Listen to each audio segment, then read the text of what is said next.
When you come in here, take the observer position for the first time. Might be the first time in your life, you might have already learned this. But just this one movement where you go from you to the witness of you. And it's just a really, really, really impactful thing to do. Because you start not being you watching the world, you start being you watching the world. And it's a really, really big move. And once it's made, there's different insights that can be gained. Things start showing up. So, I could say about 6 years ago in my life, I first was given this idea that I could be something other than art. That I could actually not just have to be this character that was given these rules and set up, and then I got to play the game, and I'm in the game, and I'm the center of the game, and everything's kind of like, it used to be kind of like life was happening to me. That's just how I lived. Life was happening to me, and I was art, and I was fucking ready to fight it and react to it. And that's what I did. Life would punch me, and then I would go, I'm going to see how I could punch this thing back. And it was just this constant reactionary thing that I was doing, and that's who I was. So if you did something to me, then I needed to do something to you, and it was your fault. And then if you said something about me, I needed to say something back about you. And there was a big concern. I didn't even know. It was just fighting life. And that was what I did every day, because there was an illusion that I lived that soon I would fight it well enough that I'd have it beat into submission.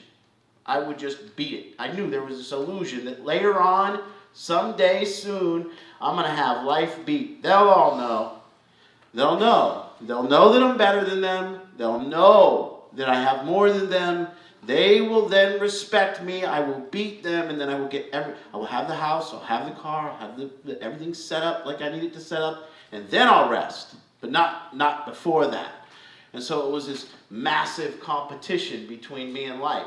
That's just all it was. It wasn't a journey. There was no acknowledgement of the journey.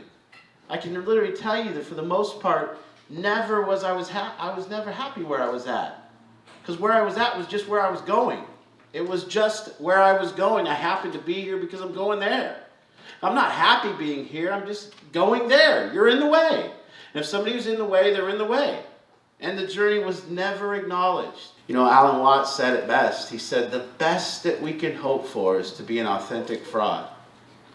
I really want to take a look at something that's driving you and see if it's driving you like it drives me. Because there's something that drives me, and I've been literally catching on to it really, really a lot lately. If you're going to be late for the birthday party and your friends are having a big birthday party and you're going to be late, there's a question you ask yourself when you're going to be late.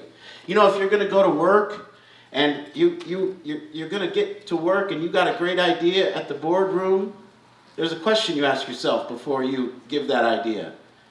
And if you're going to go to the grocery store and wear your pajamas, there's a question you ask yourself before you go to the grocery store in your pajamas. And if you're going to go tonight to Solution Group and you're going to put your identity forth, we call it getting on the court. If you're going to put your identity forth and you're going to say, here, watch yourself and put yourself out there, there's a question you're going to ask yourself before you talk. When we buy a house, we ask ourselves this question. What's the question? Do I look cool? What will they think? We don't ask the question, what will they think? We live the question, what will they think? I want you to see that what will they think is the entry point to every one of your behaviors. What Alan Watts was really talking about was, can somebody have the humility to admit that? Or are they going to go, not me? I don't care what people think.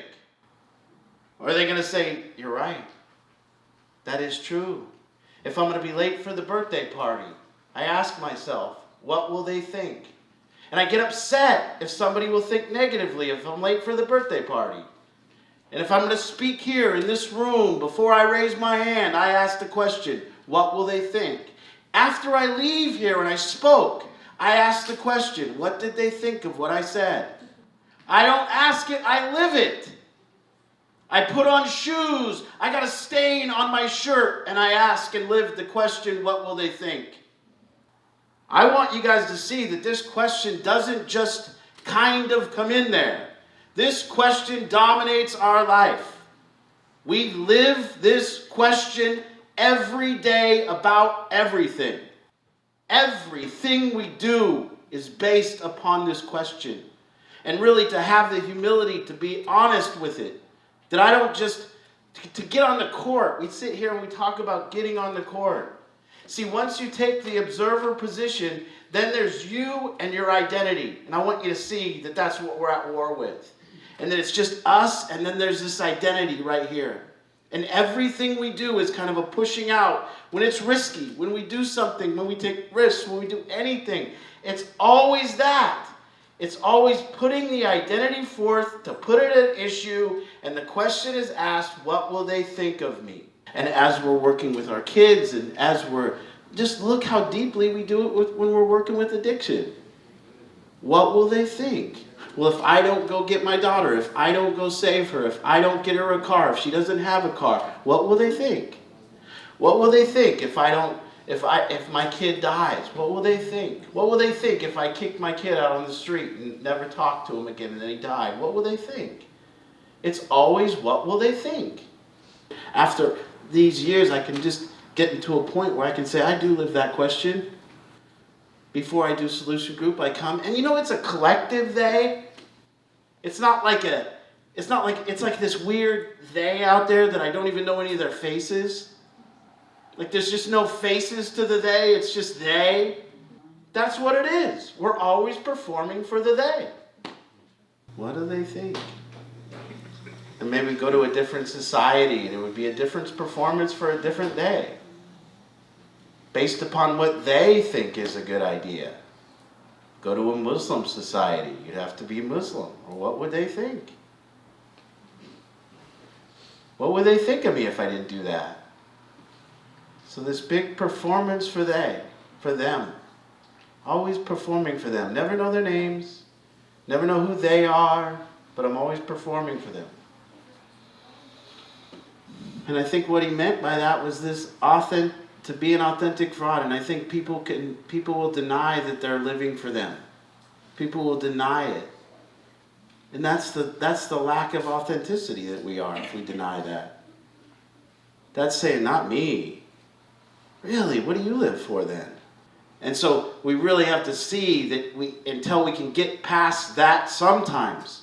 Find some pockets of clarity and this pushing and pulling of what they think all day. And then you can see, well, I don't care about what people think. I guarantee you're not putting yourself in any positions then to have people judge what you do.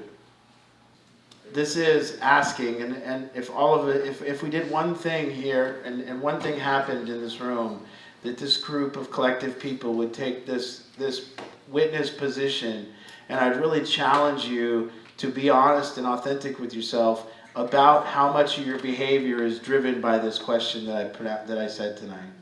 And really look into the depths of it. I found it profoundly a deep, driving question that almost is an entry point to almost everything I do. I don't know if that question will persist in my life, and it's really a haunting question, and I don't like it. It's not something that I really appreciate. I just think it's something there. There just seems to be that almost all of our behavior is driven by this collective they. And when the they changes, our behavior changes. Really to line up with the they. So you can kind of see it. Whatever they, if we were put in a prison, we would all start wanting to impress them. And that's how it would change our behavior. And if we're in a different social setting, there's a different them that drives our behavior. And if I put you guys all in a Buddhist temple and resort for a week, you would start impressing that they. So there's just this idea that we're always performing for a they. We're always performing for them. And we're judging our behavior upon, as we leave that collective they, we're judging our behavior based upon what they think. And we really are. And I'm not saying there's anything to do with that. I'm just saying if you move to the witness position and see this insight, and look into this insight of how much of this drives your behavior, I think it'll have tremendous impact. So once again, thank you guys. Thank you. I should get an A for effort, I'm too tired, but I'm never giving up, that's why I'm kinda admired. Role model, like it or not, I gotta play it. Sugarcoat the rhyme sometimes, but still say it. Said I was quitting at 40 is just a fib. I'm still a kid that's wiping the food off of my bib. You ever wanted something so bad that you could taste it? Cried over every opportunity wasted.